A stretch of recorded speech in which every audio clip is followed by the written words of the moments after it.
I stared at the empty medicine cabinet, my hands shaking as I counted the missing bottles again.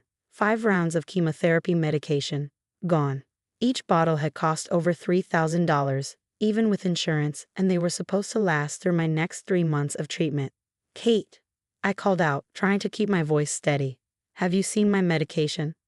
My sister sauntered into the bathroom, designer shopping bags dangling from her arms. The price tags were still attached to her new Guxy jacket. Oh, those pills, she said casually, examining her freshly manicured nails. I sold them. My name is Olivia Bennett, I'm 29, and in that moment, I felt my world crumbling around me. 6 months into my battle with lymphoma, and my own sister had just admitted to selling my life-saving medication. You did what? I whispered, gripping the bathroom counter to stay upright. Kate rolled her eyes, pulling out a new designer wallet from one of her bags. Don't be so dramatic, Liv. The insurance company will just send more.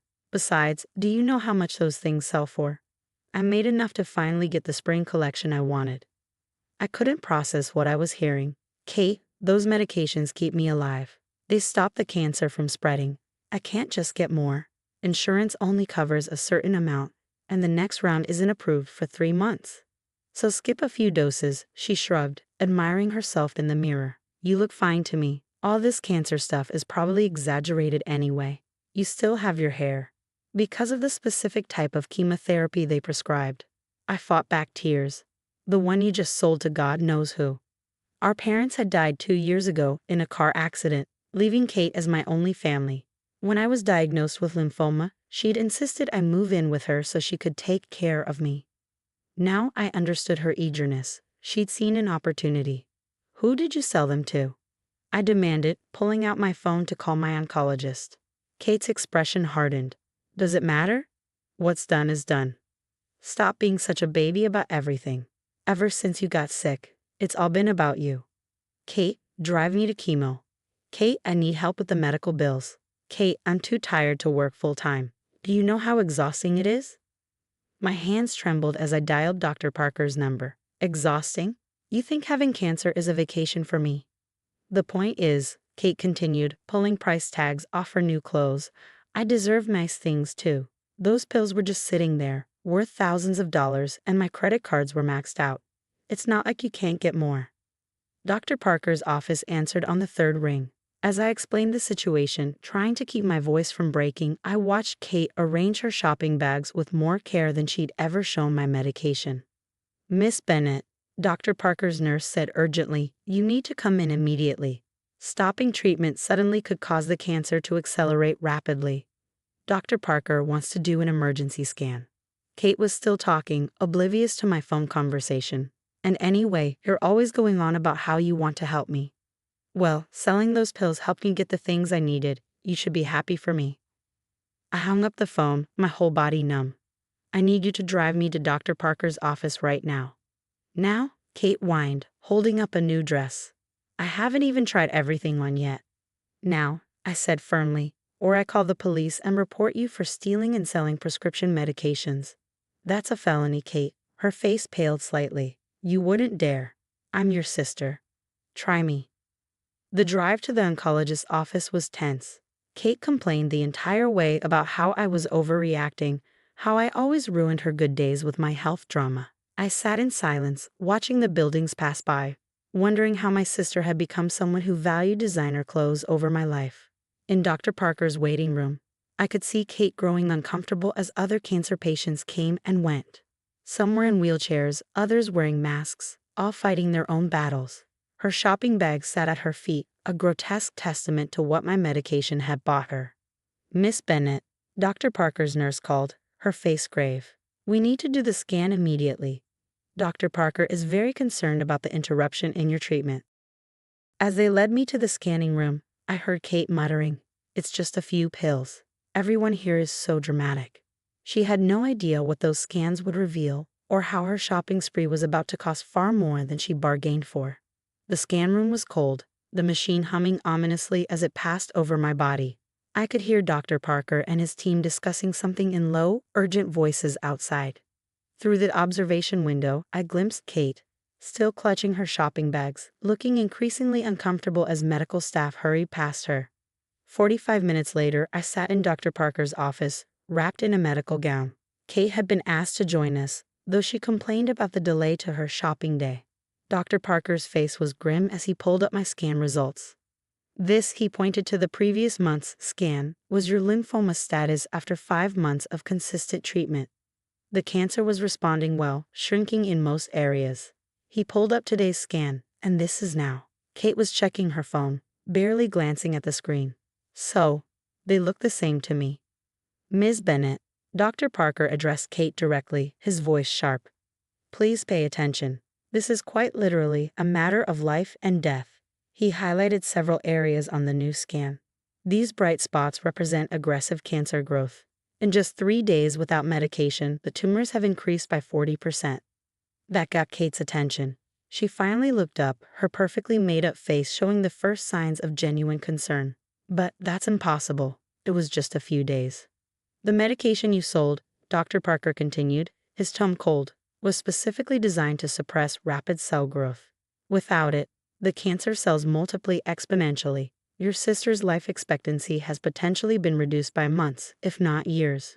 I watched the color drain from Kate's face. Years? But the insurance will just send more, right? Like tomorrow? Dr. Parker clasped his hands on his desk. Insurance approved and paid for that medication on a specific schedule. They won't cover replacement doses for 3 months. Each bottle you sold would cost over $15,000 out of pocket. $15,000? Kate whispered, looking at her shopping bags with dawning horror. But the dealer only paid $3,000 each. The dealer? I turned to her, my voice shaking. You sold my cancer medication to a drug dealer? Dr. Parker pressed a button on his desk. I've already contacted the hospital's legal team and the police. Selling prescription cancer medications is a federal offense. But more importantly, he turned to Kate, you've significantly endangered your sister's life. A police officer entered the office, followed by a hospital social worker. Kate jumped up, her shopping bags tumbling over. Wait, no. I didn't know it was this serious. Olivia always bounces back, she's always fine. Fine? I found my voice, anger finally breaking through my shock. I have cancer, Kate. The only reason I've been fined is because of the medication you sold for handbags. The officer stepped forward. Ms. Bennett, we need you to come with us. We need information about the dealer you sold the medication to. Kate's face crumpled. But my plans. I have a spa appointment. Your sister has stage 3 lymphoma, Dr. Parker cut in. And now, because of your actions, we need to discuss emergency alternative treatments. Treatments that may have severe side effects we were trying to avoid with the stolen medication. The social worker approached me as the officer led a protesting Kate away. We have resources to help you, she said gently, including legal aid to ensure your sister can't access any of your medical supplies or insurance information in the future. I nodded numbly, watching through the office window as Kate was escorted down the hall, her designer bags abandoned on Dr. Parker's office floor. Her world of shopping sprees and spa days was crashing down, but mine had already been shattered. What are my options? I asked Dr. Parker, forcing myself to focus on what mattered. He sighed, pulling out several files. We're looking at more aggressive treatments now. Without your regular medication, we need to act fast. It will be harder on your body and the side effects. I'll lose my hair this time, I asked, thinking of Kate's sneering comment about how I looked fine. Yes, he confirmed, among other challenges. But Olivia, he leaned forward, we will fight this. Your sister's actions were criminal, but they won't define your journey. As we discussed treatment plans, I could hear commotion in the hallway, Kate's voice rising hysterically as she realized the full consequences of her actions. Not just the legal ramifications of selling prescription drugs, but the physical cost to me, her only family. The social worker stayed with me, helping me understand my options for protective orders and legal representation. Your sister betrayed your trust in the worst possible way, she said. But you're not alone in this fight. Through the window, I watched as my sister disappeared down the hallway with the police, her precious shopping spree abandoned on Dr. Parker's office floor. Physical proof of how little my life had meant to her. 6 months after Kate sold my medication, I sat in the courtroom, watching my sister face the consequences of her actions. She traded her designer clothes for a plain suit, her perfectly styled hair now showing dark roots. The prosecutor stood before the judge, holding my medical records. Your Honor, The defendant's actions resulted in catastrophic progression of her sister's cancer. The medical evidence shows a 40% increase in tumor growth within days of her selling the medication. Ms. Bennett's oncologist will testify that this forced them to pursue aggressive treatments that caused severe complications. I touched my headscarf self-consciously. The new treatment protocol had indeed taken my hair, along with much of my strength. But I was still here, still fighting, despite Kate's actions, not because of any help from her. Furthermore, the prosecutor continued, Ms. Bennett sold these medications to a known drug dealer, who then distributed them illegally. The street value of these cancer medications has created a dangerous black market, endangering other patients. Kate's lawyer tried to paint her as a misguided young woman who didn't understand the consequences of her actions. But the evidence was damning. Text messages to the dealer haggling over prices, security footage of her removing the medications from my apartment, and most devastating, her own recorded statements at the hospital showing complete disregard for my life. When Kate took the stand, she tried for remorse. I didn't know it would hurt her so badly, she said, dabbing at her eyes with a tissue. Olivia always seemed fine. I just needed the money. For designer clothes, the prosecutor interrupted. You sold your sister's life-saving medication for shopping money, is that correct? Yes, Kate whispered. And when Dr. Parker showed you the scan results, your first concern was whether insurance would replace the medication tomorrow, correct? Kate's facade cracked. I've already lost everything. My job, my apartment, my credit cards. What more do you want? This isn't about what you lost, the prosecutor said firmly. This is about what you stole. Your sister's chance at a less aggressive treatment plan, her ability to work during treatment, and months or possibly years of her life expectancy. Dr. Parker's testimony was clinical but powerful. He showed the court my before and after scans, explaining how the interruption in treatment had forced them to use more aggressive protocols. The defendant's actions caused physical trauma that could have been avoided, he stated. Ms. Olivia Bennett now faces increased risk factors and side effects that the original treatment plan was specifically designed to prevent.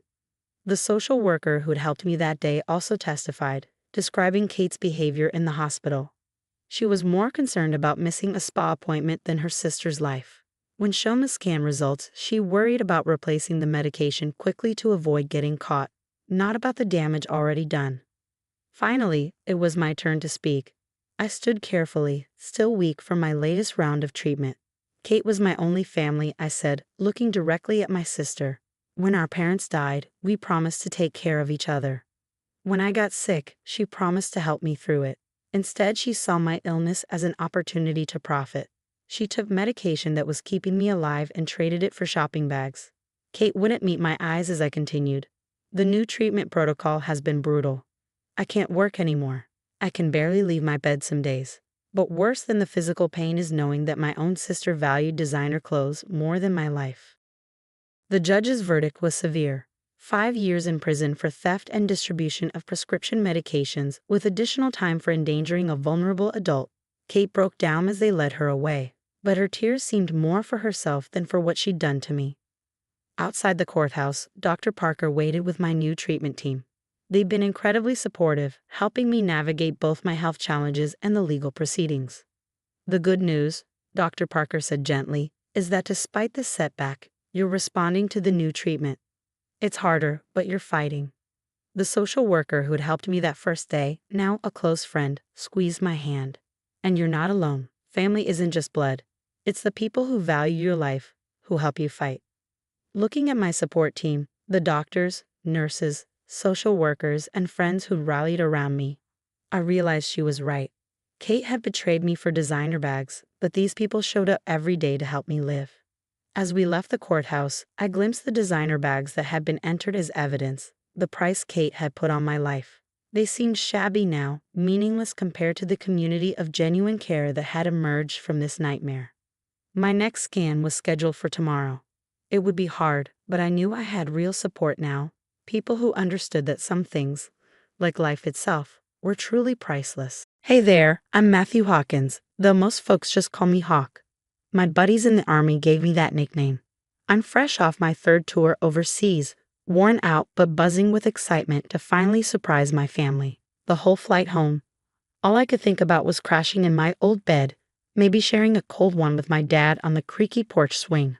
But as the cab pulled up, something wasn't right. My house was gone. Instead, there was just an empty lot with patchy grass and a for sale sign sticking up like a bad joke. I rubbed my eyes, thinking maybe the jet lag was hitting harder than I thought. "You sure this is the right address?" I asked the driver, my voice thick with disbelief. He double-checked his GPS. "Yep, this is it. 1247 Maple Street." I stumbled out of the cab, my duffel suddenly weighing a ton. Mrs. Rodriguez, our neighbor, was out watering her roses. Her eyes went wide when she saw me. "Matthew? Oh, honey, is that you?" "Mrs. Rodriguez, what happened to my house?" She put down her watering can, nervously wringing her hands. "Oh, sweetie, I thought you knew. Your stepmother, Harper, sold the place about 6 months ago." I felt the ground shift beneath me. "That's impossible. My dad would never." "He didn't know, Matthew. It all happened so fast. One day the house was here, the next. Well, you can see for yourself." I clenched my fists, struggling to keep calm. "Where are they now, my dad and Lily?" She sighed. "Last I heard, they were staying at the Sunset Motel on Route 9. It's been tough on them." I thanked her and called for another cab. On the ride to the motel, my mind raced. How could Harper do this? And where the hell was she? The Sunset Motel was a dump, peeling paint, a flickering neon sign, the works. I found my dad and Lily in room 13. When the door opened, I barely recognized him. He looked broken. "Matthew, what are you doing here, son?" I didn't say a word. I just pulled him into a hug. Over his shoulder, I spotted Lily peeking out from behind the ratty curtain, her eyes red and swollen. "Hey, Squirt," I said, trying to keep my voice steady. "Come here." She ran into my arms, sobbing. "I missed you so much, Matthew." We piled into the tiny room, and Dad sat heavily on one of the beds, shoulders slumped. "I'm so sorry, son. I never thought Harper. I cut him off. It's not your fault, Dad. We're going to fix this." Lily tugged on my sleeve. "Are you going to make the bad lady go away?" I looked at her tear-streaked face, then at my defeated father. In that moment, I made a promise to both of them. "Yeah, kiddo, I'm going to make everything right, no matter what it takes." The next morning, after a rough night on the motel couch, I slipped out quietly while they were still asleep. First stop, the county clerk's office. I needed answers. "I need to see the deed transfer for 1247 Maple Street," I said to the lady at the desk. She eyed my wrinkled uniform but typed away at her keyboard. "That was processed about 6 months ago. Seller, Frank and Harper Hawkins. Buyer, Davis Real Estate Holdings." My stomach dropped. "Can I see the paperwork?" She pulled up the scanned documents. There it was, my dad's signature. Except it wasn't. I knew his messy handwriting anywhere. "This is forged," I muttered under my breath. "Excuse me?" I shook my head. "Nothing. Thanks for your help." Back at the motel, Dad was up, looking more lost than ever. "I don't understand, Matthew. How could she do this?" I showed him the forged document. His face turned pale. "That's not my signature. I never signed anything like that." "Find anything?" Lily piped up from the corner, where she was coloring. "Harper had a special friend. He came over a lot. They always whispered and laughed." Dad and I exchanged glances. "Special friend." Lily nodded. "Mr. Davis. He sells houses." The pieces were starting to come together. I needed more info. I headed back to our old neighborhood, and Mrs. Rodriguez was more than happy to spill the tea. Oh, honey, it was a scandal. Harper and that Mark Davis fellow were real close. Always meeting for coffee, business lunches. You know the type. Let's just say, I don't think they were discussing property values in the back of his Lexus. My blood was boiling. I thanked her and headed back to the motel. Dad was sitting on the bed, staring at the floor. "Talk to me, Dad. What happened after I left?" He sighed heavily. "I don't know, son. I checked out. Couldn't even get out of bed most days. Harper says she'd handle everything. I thought she meant groceries, not this." Lily climbed into his lap. Daddy was sad. Harper yelled a lot. She said mean things. I knelt in front of them. "What kind of mean things, Lily?" Her lip trembled. "She said we were useless, that Daddy was broken and I was just a burden." I saw red. Why didn't you call me? Dad looked ashamed. She told us you were too busy saving the world, that we'd just be a distraction. I stood up, pacing. That's it. I'm finding Harper. She's going to pay for this. Matthew, no, Dad pleaded. Just let it go. We'll figure something out. No, Dad, I'm not letting this slide. Harper and her boyfriend think they can walk all over us. They've got another thing coming.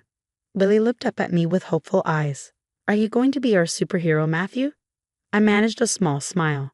Something like that, kiddo. First things first, though, we're getting you two out of this dump. Then we take back what's ours. With Dad and Lily settled in a better hotel, I set my sights on the real estate office where Mark Davis worked. As I stepped into the office, a familiar face caught my eye. Matthew Hawkins? No way.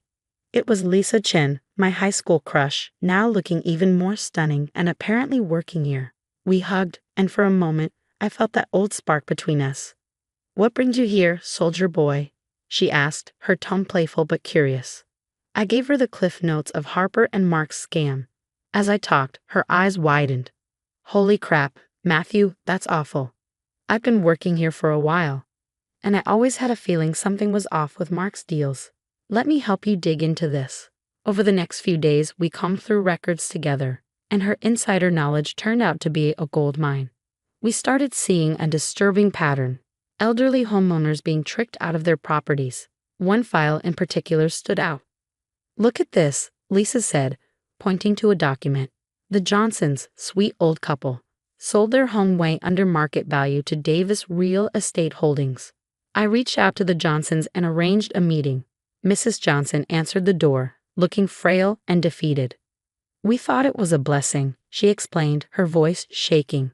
Mark said he had a buyer who'd let us stay on as renters. Next thing we knew, we were evicted. Lost everything.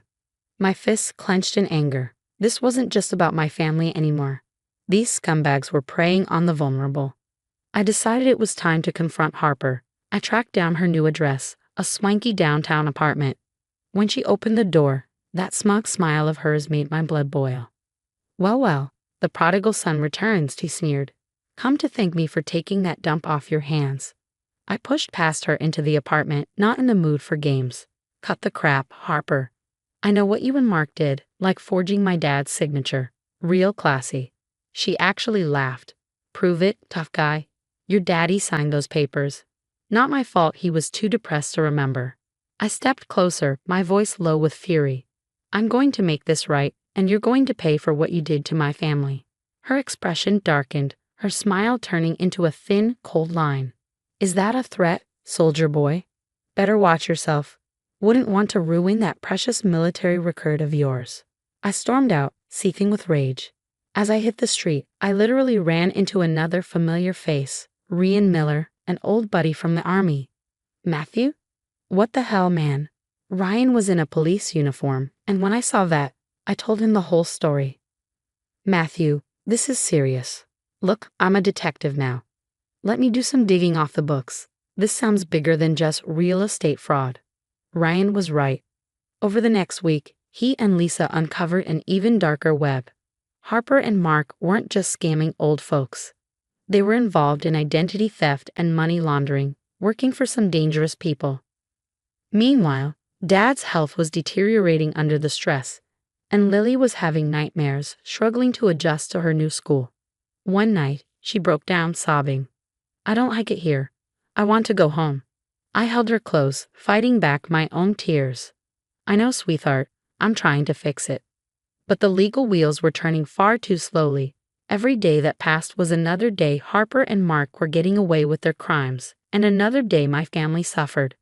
Lisa saw how close I was to my breaking point. Matthew, I know that look, she warned. Don't do anything stupid. We're so close to blowing this thing wide open. I nodded. But inside a plan was forming, a dangerous, probably illegal plan. Seeing Dad's sunken eyes and Lily's tear-stained face, I was done playing by the rules.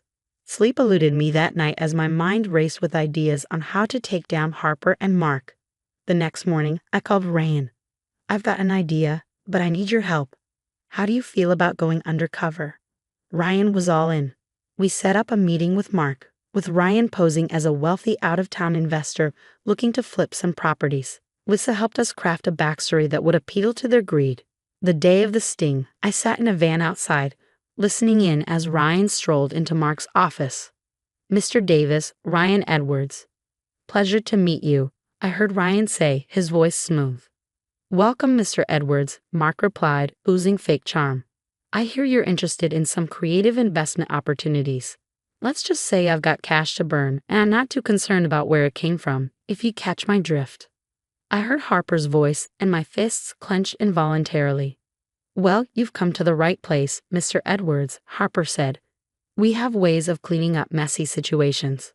For the next hour, they laid out their entire operation, thinking they were reeling in a big fish. Little did they know every word was being recorded. "And don't worry about those pesky homeowners," Mark chuckled. "We have ways of making them cooperative." I gritted my teeth, thinking of the Johnsons, of my dad and Lily. It took everything I had not to storm in there myself. Just then, Lisa, who was monitoring another feed, burst into the van. "Matthew, we've got a problem. Harper's not just laundering money for small-time crooks. She's tied to the Alvarez cartel." My blood ran cold. This was bigger than we thought.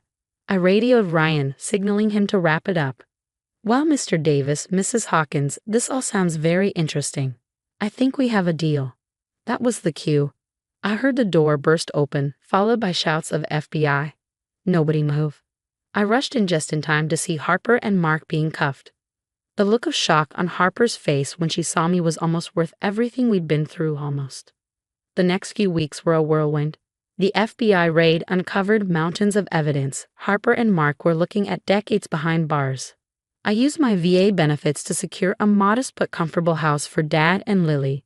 The day we moved in, I saw a spark return to Dad's eyes. "Son, I don't know how to thank you," he said, his voice thick with emotion. I hugged him tight. "No need, Dad. We're family. It's what we do." Lily ran around the house, squealing with joy at having her own room again. It was the first time I'd seen her truly smile in months. That's the end of my story. Now I got a question for you. If you were in my shoes, would you have forgiven Harper for what she did to our family? Or do you think some actions are truly unforgivable? Drop your thoughts in the comments below. Hey, I'm Amanda Thompson, 28 years old, and yes, I'm a lawyer at that Thompson & Associates. My grandfather built this firm from the ground up. And now my father, Richard, runs the show. But trust me, working in the family business is far from smooth sailing. One morning, I'm grabbing my usual coffee when my cousin Eric stumbles in, looking like he's been through the ringer. "Rough night?" I ask, trying to keep things casual. "Some of us actually have lives outside of this place, Amanda," he snaps. Typical Eric. We used to be close, but these days it's like working alongside a ticking time bomb. Before I can respond, my best friend and fellow lawyer Sarah steps in, her voice light but purposeful. "Hey Amanda, got a minute? I need your input on the Hartley brief." As we walk to her office, she whispers, "What's up with Eric lately?" I shrug. "Who knows? Did you meet the new client, Michael Reeves?" Sarah rolls her eyes. "Oh, you mean Mr. Philanthropy? He was pouring it on thick in the lobby this morning." Before I can reply, my mom, Jennifer, breezes in. "Amanda, honey, lunch today." "Can't, Mom. Big case, remember?" She sighs dramatically. All work and no play makes Amanda one hell of a lawyer. Later that day, I'm knee-deep in files when my dad calls for a firm-wide meeting. As we all crowd into the conference room, I can feel the tension thick in the air. "I have an announcement," Dad starts, and you could hear a pin drop. "I've decided it's time for me to step down." Gasps ripple through the room. Eric leans forward, eyes gleaming, as if he already knows what's coming. "And I've chosen my successor," Dad continues, locking eyes with me. "Amanda, I want you to take over the firm." The room erupts into chaos. I'm in shock, but no one's reaction is as wild as Eric's. His face goes from stunned to furious in a heartbeat. "Her? Are you kidding me?" Eric shouts, storming out. As the room settles, Sarah squeezes my hand. "You've got this, girl." But before I can process it all, my phone rings. It's about the charity fraud case I've been working on. And just like that, things get a whole lot more complicated. Little did I know, that phone call was the start of a storm that would turn my entire world upside down. For weeks, I've been digging into the charity fraud case. The deeper I go, the messier it gets. Cooked books, phantom donations, the works. It's enough to make your head spin. Amanda, you're going to work yourself to death, Michael says, massaging my shoulders one night at the office. I lean back, exhausted. Someone's got to do it. This case can make or break us. Michael's been supportive through it all. We started dating a few weeks ago, and it's been intense. He understands the pressure I'm under. But Sarah doesn't trust him. Amanda, she corners me one day. Something's off about Michael. He's always asking about cases he has no business knowing about. I brush her off. Come on, Sarah. He's just interested in my work. Stop being paranoid. Meanwhile, Eric's spiraling. He shows up late, reeking of alcohol, snapping at everyone in sight. Eric, get it together, I hiss after he blows up at an intern. What's your problem? He glares and storms off. Classic Eric. One night, while cross-checking some numbers, something jumps out at me. These figures don't add up. I dig deeper, and my stomach drops. Someone's been tampering with our books too. Still reeling from the discovery, I hear strange noises coming from the server room the next night. When I push open the door, there's Eric, caught red-handed. The computer screen behind him is flashing, deleting files. What the hell are you doing? I demand. Eric whips around, pale as a ghost. Amanda, I can explain. But the look on his face tells me everything. I lunge for the computer, trying to stop whatever he's doing. We struggle, and in a fit of anger, everything comes pouring out. You think you're so perfect, don't you? He spits. Dad's golden child. Well, guess what? You're going down, and I'm taking this whole damn firm with me. I'm stunned. What are you talking about? The charity case, the embezzlement. It was all us, me and Michael. We set it up to make you look incompetent. The room starts spinning. Michael? But we're together. Eric laughs, a bitter, cold sound. Wake up, Amanda. He's been using you for information, for access. You were just a means to an end. I feel like I've been punched in the gut. All of his late-night talks, the secrets shared, it was all a lie. Why, Eric? We're family. His face twists with resentment. Family? You've always looked down on me. You always had to be the best. Well, not anymore. By the time I'm done, there won't be a firm left for you to inherit. The shock wears off, replaced by a burning determination. I grabbed his arm, my voice low and steady. You might have started this, but I'm damn sure going to finish it. You have no idea who you're messing with. I can see the fear flicker in his eyes. He knows he's screwed up big time, and in that moment, I make a promise to myself. I'm going to take back everything they tried to steal, my reputation, my firm, my future. And God help anyone who stands in my way. The next few hours blur by as I stop Eric from deleting more files. But the damage has already started spreading like wildfire. I call an emergency meeting, my hands shaking as I dial my father. Dad, we need everyone in the conference room. Now. The partners file in, their faces grim as I lay it all out. Eric's betrayal, Michael's deception, the entire ugly mess. He did what?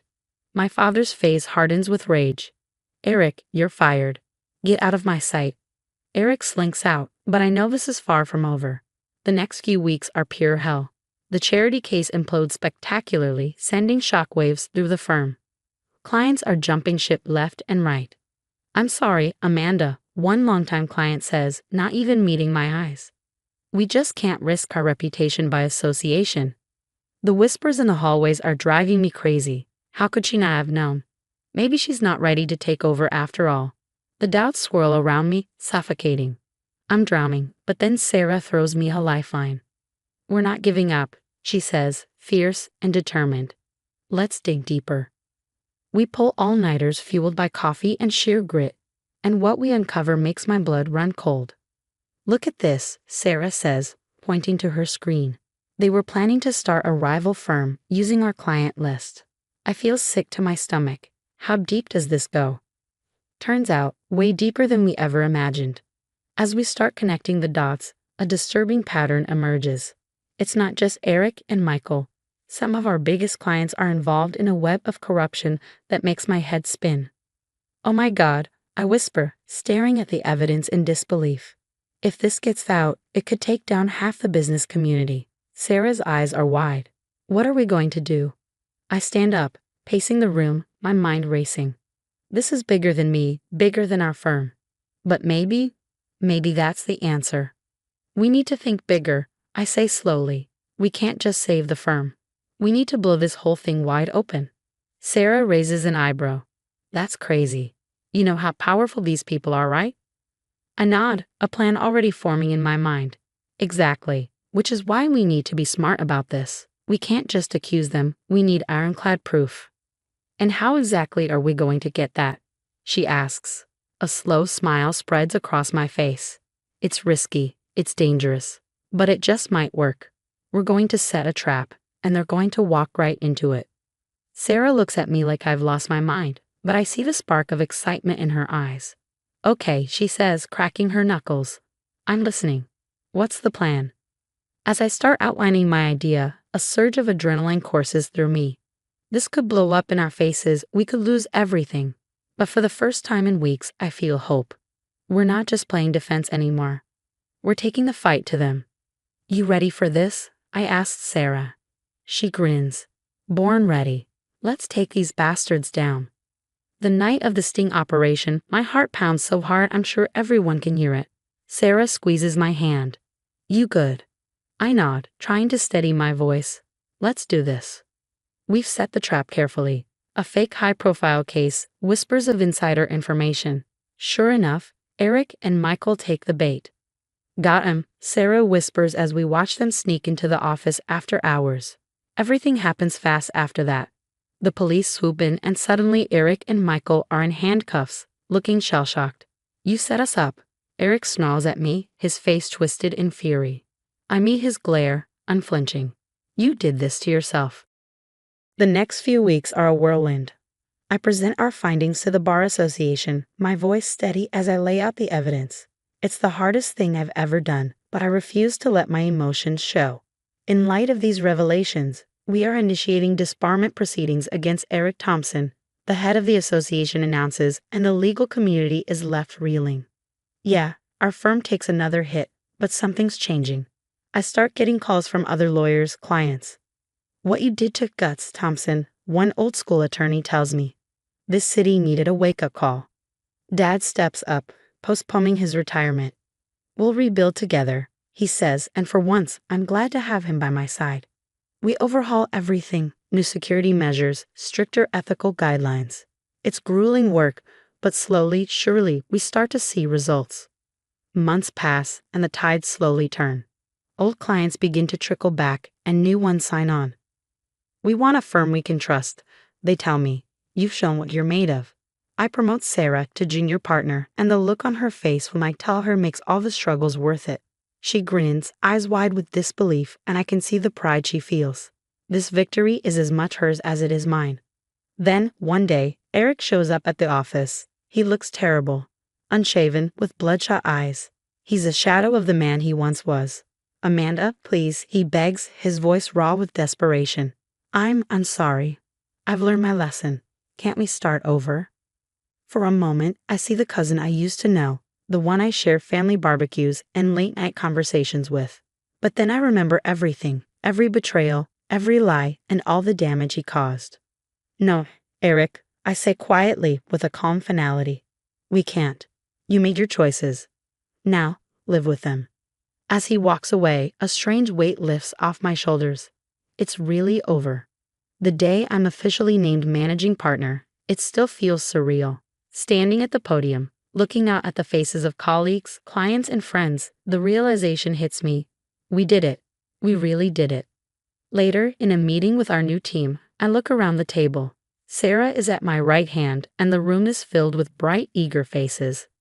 Through the window, I see the city skyline, standing tall and proud, a reflection of everything we've rebuilt. All right, team, I say, unable to keep the smile off my face. We've got work to do. Let's show the city what real justice looks like. As we dive into our next case, a surge of pride and determination fills me. Thompson and Associates isn't just back, it's better than ever. And me? I'm exactly where I belong, leading the charge into a new era of integrity and success. Bring it on, world. Amanda Thompson is just getting started. But a question lingers in the back of my mind. If you were in my shoes, would you have forgiven Eric? Is there a point where family betrayal becomes unforgivable? Or should blood always come first? Hey everyone, I'm Olivia Thompson. I'm 17, a senior in high school, and to say my life's been a whirlwind these past few years would be an understatement. 3 years ago, my world collapsed when I lost my mom to cancer. I thought nothing could hurt worse, but life had more surprises. Dad remarried faster than I expected, bringing Karen, my new stepmother, and her daughter Megan into the picture. I tried to be hopeful, new family, fresh start, right? Wrong. From day one, it was obvious Karen had her own vision for this so-called blended family. Megan instantly became the star of the show, the golden child. And me? I was practically invisible. Olivia, honey, we're having dinner at 6. Karen would remind me, knowing full well I had work or debate club. Sure, Karen. I'll try to make it, I'd say, already knowing I wouldn't. My job at the local bookstore and my school activities became my escape. Every night, I'd come home exhausted, only to find a cold plate of leftovers in the fridge. Meanwhile, the scent of Karen's freshly cooked dinner for Megan still filled the air. One night, I couldn't take it anymore. Dad, did you save any of the roast for me? I asked, hoping for a shred of consideration. He looked up from his laptop, puzzled. Oh, I thought you ate at work, sweetie. There's some leftover pasta in the fridge. I bit my lip, swallowing the hurt. Right, thanks. As I microwaved the stale pasta, I could hear Karen and Megan laughing together in the living room, probably sharing another inside joke. One I wasn't part of. Dad's barely around these days, always working late, completely oblivious to the tension suffocating our house. We used to be close, but now it's like we're strangers living under the same roof. He'd ask, "How was your day, Olivia?" without even looking up from his phone. Fine, I'd mutter, knowing he wasn't really listening. The worst part? Watching Karen dote on Megan like she's royalty, while I'm just an afterthought. Megan gets new clothes, the latest gadgets, home-cooked meals. I'm lucky if Karen remembers to grab my favorite cereal at the store. Mom, can we go shopping this weekend? Megan would ask, her voice dripping with sweetness. Of course, darling. We'll make a day of it, Karen would reply, never once acknowledging me. I tried talking to Dad about it, but he brushed me off. Olivia, you're overreacting.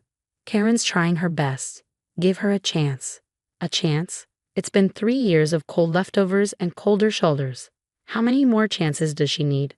So here I am, stuck in this house that doesn't feel like home anymore, counting down the days until graduation. My room has become my sanctuary, filled with memories of my mom and dreams of a future far away from this place. Sometimes I stare at old family photos and wonder how things would be if Mom were still here. Would she see through Karen's act? Would she stand up for me? But there's no use dwelling on what ifs. For now, I just have to survive, one cold meal at a time. This isn't the family I wanted, but it's the one I've got. Someday, I'll have my own life, my own rules. No more leftovers. No more being treated like I don't exist. Until then, I'll keep working, studying, and dreaming of a future where I'm more than an afterthought. Because one thing's for sure, I'm done settling for scraps in my meals and in my life. But then came the final straw. I couldn't believe my eyes when I saw it, a Nordstrom receipt tucked into Karen's purse. $500 for a dress, for Megan. My blood boiled as I remembered Dad handing Karen money for groceries just yesterday. What are you doing in my room? Karen's voice sliced through my shock. I spun around, clutching the receipt. Where's the food, Karen? Dad gave you money for groceries, not designer clothes. Her face twisted into an ugly sneer. Mind your own business, you ungrateful brat. Your father works hard to provide for this family. This family? You mean you and Megan? I'm eating ramen while she's getting $500 dresses. I snapped. Karen ripped the receipt from my hand. Get out of my room. Now. I stormed out, slamming the door behind me, my hands shaking as I texted Zoe, "Need to talk. Meet me at the park."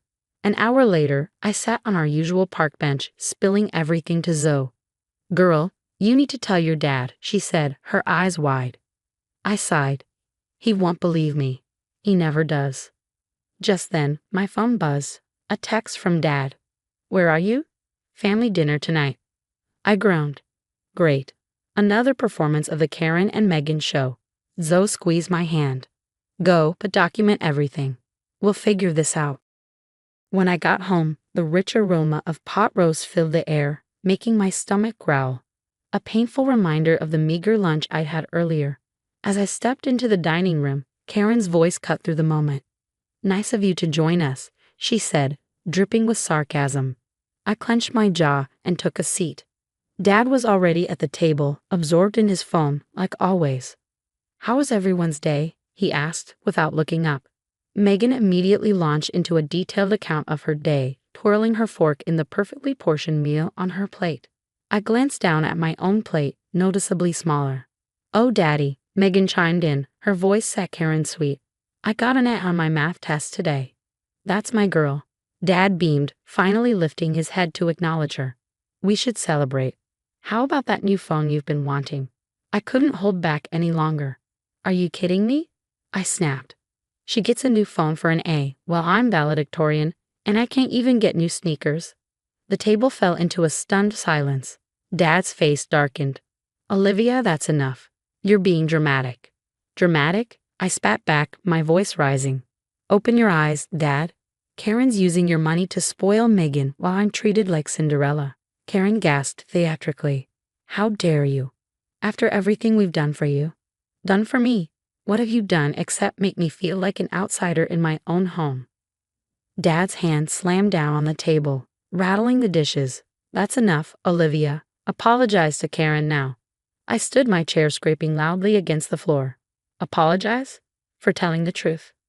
You're just jealous of Megan, Dad said, his voice cold and detached. I thought I raised you better than this. Tears blurred my vision as I turned and stormed out, Karen's fake sobs echoing behind me. In my room, I slammed the door and collapsed onto my bed, the weight of it all crashing down on me. The next day at school, I couldn't focus. My English teacher, Ms. Larson, noticed something was off and pulled me aside after class. Olivia, is everything all right? Before I knew it, I was pouring out everything to her, tears streaming down my face as she listened, her expression growing more concerned by the minute. Olivia, this isn't right, she said softly.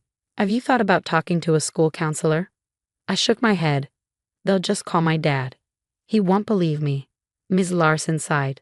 Then we need to gather evidence, document everything, and remember, you're not alone in this. A small flicker of hope ignited in me. Maybe, just maybe, someone would finally believe me. But for now, I had to go home and face another night of leftovers and loneliness. I was done with Karen's games. It was time to fight back. With Zoe's help, we started Operation Expose Karen. We set up tiny hidden cameras in the common areas of the house and kept a detailed log of every incident. You sure this is legal? Zoe asked as we positioned a camera on the bookshelf. Probably not, I whispered back, but neither is stealing. Days passed and the evidence piled up. Karen accidentally spilling bleach on my favorite sweater, Megan bragging about her new iPhone while I struggled with a cracked screen, and the kicker, Karen's hushed phone calls moving money from our family account into her personal one. Meanwhile, I threw myself into school. When I won the state writing competition, I thought maybe, just maybe, Dad would notice.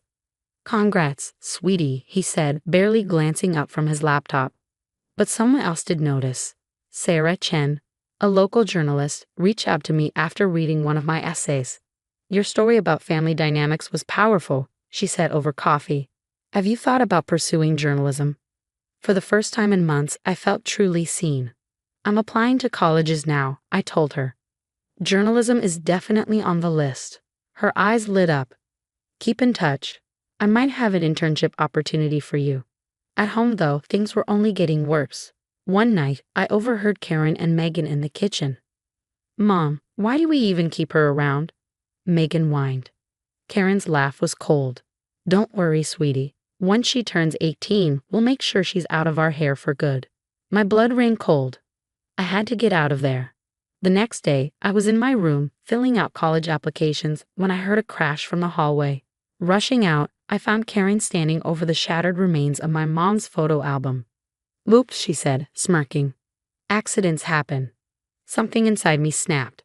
You did that on purpose. I screamed, dropping to my knees to gather the scattered photos. Prove it, Karen sneered. Just then, Dad walked in. What's going on here? Through my tears, I explained everything. To my shock, Karen didn't even bother to deny it. It's just some old photos, Jack. She's overreacting, as usual. I looked at Dad, praying he'd finally see the truth. His face was unreadable.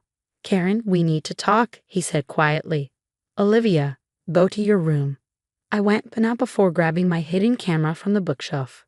Hours later, Dad knocked on my door. His eyes were red. Olivia, I am so sorry. I had no idea. I handed him my phone, showing him the videos, the logs, everything. I should have believed you, he said, his voice breaking. What happens now? I asked, barely daring to hope. Dad took a deep breath. Karen and Megan are leaving. I've already called a lawyer. Relief washed over me, but the victory was tinged with sadness. How had it come to this? As Dad hugged me, I realized this wasn't the end but a new beginning. I had colleges to apply to, a potential internship to pursue, and a relationship with my father to rebuild. For the first time in years, I could breathe again. The war was over, and I had won, but the real victory was finally being heard. The next morning, I woke to raised voices downstairs. I crept to the top of the stairs and listened. How could you do this, Karen? To my daughter, to our family? Your daughter. Karen shot back. What about Megan? You've never treated her like your own. I gave you both everything, Dad said, his voice tight with anger. And you stole from us. You manipulated me. There was a loud crash, followed by Karen's shrill voice. This is all Olivia's fault. She's turned you against us. No, Karen, you did that all on your own. The argument raged on, but I'd heard enough. Retreating to my room, I felt a strange mix of relief and anxiety swirling in my stomach. Days passed in a blur. Karen and Megan moved out, leaving behind a house that felt emptier, but freer too. Dad threw himself into making amends, but years of neglect weren't going to be fixed overnight. I'm so sorry, Olivia, he'd say, his voice heavy with regret. I should have seen it sooner. I'd nod, not quite ready to forgive, but willing to try. Then came the day Sarah's article was published. Family Secrets. A daughter's fight for justice was splashed across the front page of the local paper. My story, our story, was laid bare for all to see. The community reaction was swift. People I'd known my whole life looked at me differently, some with pity, others with admiration. Karen and Megan became pariahs almost overnight. Did you hear? Karen's been fired from the bank, Zoe whispered during lunch. Apparently, she'd been embezzling there too. I should have felt vindicated, but mostly, I just felt tired. I just wanted to be over, I told her. But it wasn't quite over. As valedictorian, I had to give a speech at graduation. Standing at the podium, I looked out over the sea of familiar faces, some of which I wish I could forget. We've all faced challenges, I began, my voice shaky. Some visible, some hidden behind closed doors. But it's not the challenges that define us. It's how we face them. I caught Dad's eye in the crowd, and he nodded, urging me on. We have the power to write our own stories, to choose resilience over resentment, growth over stagnation. When I finished, the applause washed over me, and for the first time in years, I felt truly seen. After the ceremony, Sarah approached me smiling. That internship is yours if you want it, she said. Your story, it's making a difference, Olivia. I hugged Dad tightly, holding my diploma. I'm proud of you, kiddo, he whispered, so proud. As we walked to the car, I spotted Karen and Megan in the distance, isolated and glaring. I felt a twinge of pity for them, but it passed quickly. They'd made their choices. I wasn't looking back. Ahead of me, I saw a future full of possibilities, college, the internship, a chance to help others who'd been silenced. The road ahead wouldn't be easy, but I was ready. After all, I'd already survived the worst. What would you have done in Olivia's place? Would you have confronted your family earlier or taken a different approach? Share your thoughts in the comments.